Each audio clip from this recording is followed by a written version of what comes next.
সুন্দরবনের প্রাকৃতিক গোল ফল এখন বাগেরহাটের পর্যটকদের কাছে আকর্ষণীয় হয়ে উঠছে।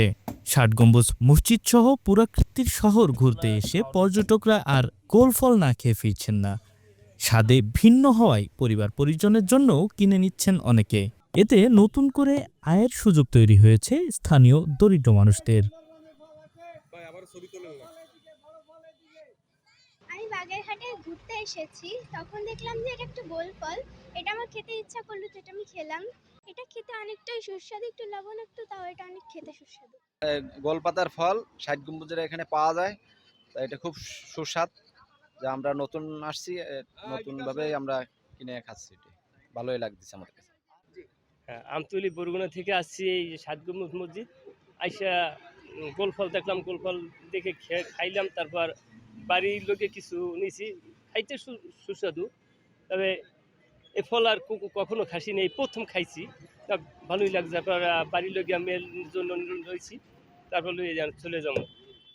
গোলপাতা ফল এগুলা আগে দেখছি, কোনোদিন খাই নাই, তবে আজকে প্রথম খেয়ে দেখলাম, ভালোই লাগতেছে। অনেকটা তালশাঁসের মতো দেখতে, খাইতেও ওই রকম। বাসার জন্য কিছু নিয়ে যাচ্ছি, শুধু নিজে খাইলে তো হইবে না, নতুন জিনিস বাড়ির লোকজনও খাবে। বিশ্ব ঐতিহ্য ৬০ গম্বুজ মসজিদ সহ বাগেরহাটের বিভিন্ন পুরাকৃতি দেখতে প্রতিদিনই আসছেন দেশ বিদেশের পর্যটকরা।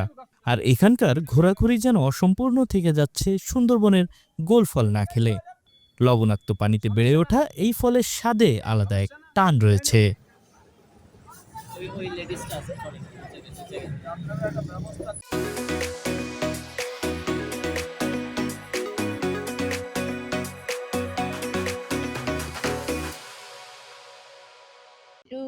এই গোল ফল এটা সবাই স্বাভাবিক মতো সবাই মিলে খায়। মিষ্টিও না, টকও না, একটু নোনতা জিনিস, খাইতে খুব স্বাদ লাগে। আমরা 10 টাকাও পিস বেশি, 5 টাকাও বেশি, 3 পিস 20 টাকাও বেশি, কোনো ঠিক নেই। আমরা এটা কিনে এনে বিক্রি করি, কি গ্রামেও পাওয়া যায়, সুন্দরবনের লোকরা নিয়ে আসে। এটা স্বাভাবিক মতন। শক্ততা খাওয়া যায় না, নরমটাও খাওয়া যায় না, মিডিয়াম সাইজ খাওয়া লাগবে। টক দিয়ে লোক আসলে তারাও খায়, তাকে খাইতেও ভালো লাগে, তারা নিয়েও যায়, কোনো অসুবিধা নেই তার কাছে। তাকে খাওয়াইয়ে তারা 10 পিসও নেয়, কোনো 5 পিসও নেয়, কোনো ঠিক নেই। তাকে ইচ্ছে মতন তারা নিয়ে যায়। তারা খাইয়ে আগে দেখা যায় কোন স্বাদ আছে না, খাইলে যদি স্বাদ বাজে তারা নিয়ে যায়, কাঞ্চও নিয়ে যায় তারা। শুধু পর্যটকরাই নয়, সুস্বাদু হওয়ায় স্থানীয় অনেক মানুষও নিয়মিত গোল ফল খাচ্ছেন। গোল ফলটা আমরা এলাকার লোকজনও খাই, এবং আশেপাশে বাগেরহাটের লোকজনও খায়, এবং খুলনার লোকজনের আউস করে আসে এটা কিনে নিয়ে যায়। হ্যাঁ, খাতে খুব সুস্বাদু, এবং যারা আসে দূরান্তে তারাও এটা শখ করে কিনে খায়। তবে বিক্রেতারা বলছেন গোল ফল খাওয়ারও রয়েছে নিজস্ব নিয়ম। খুব শক্ত বা খুব নরম হলে খেতে ভালো লাগে না। মাঝারি অবস্থার গোল ফলেই পাওয়া যায় আসল স্বাদ। ৬০ গম্বুজ এলাকায় ভিক্ষা ছেড়ে গোল ফল বিক্রি করে স্বাবলম্বী হয়েছেন রহিমা নামের এক নারী। শুধু পর্যটন এলাকাতেই নয়, দেশের বিভিন্ন জেলাতেও তিনি গোল ফল পাঠান।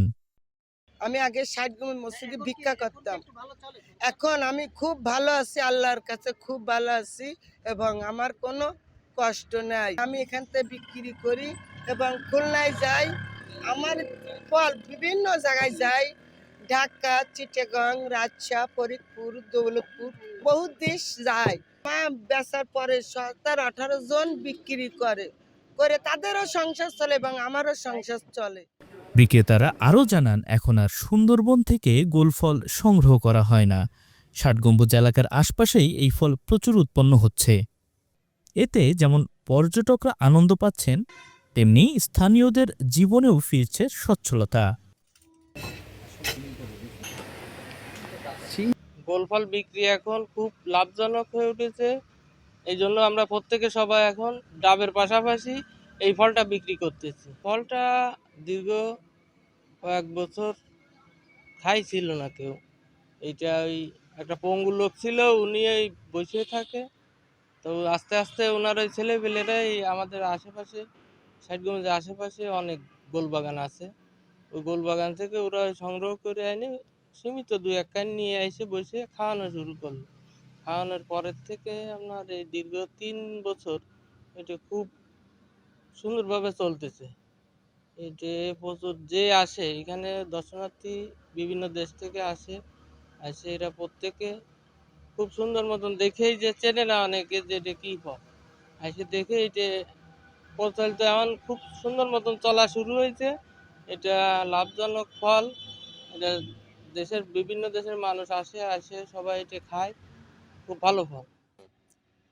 আমাদের বাগেরহাটে অনেক এই গোল ফল হচ্ছে এবং পর্যটকরা আসতেছে, দেখতেছে, এগুলো খাচ্ছে, আনন্দ পাচ্ছে। আমরা বিক্রি করে অনেক লাভবান হচ্ছি। আমাদের এখন সুন্দরবনে আর যাওয়া লাগতেছে না। এতে আমাদের বর্তমানে এলাকায় যা আছে প্রচুর। পর্যটনের পাশাপাশি গোল ফল আজ বাগেরহাটের একটি পরিচিত স্বাদে পরিণত হয়েছে, যা বদলে দিচ্ছে অনেক মানুষের জীবনের গল্প।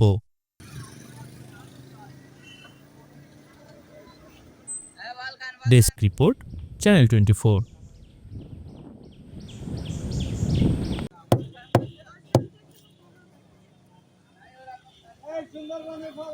ভাই আবার ছবি তোলেন না।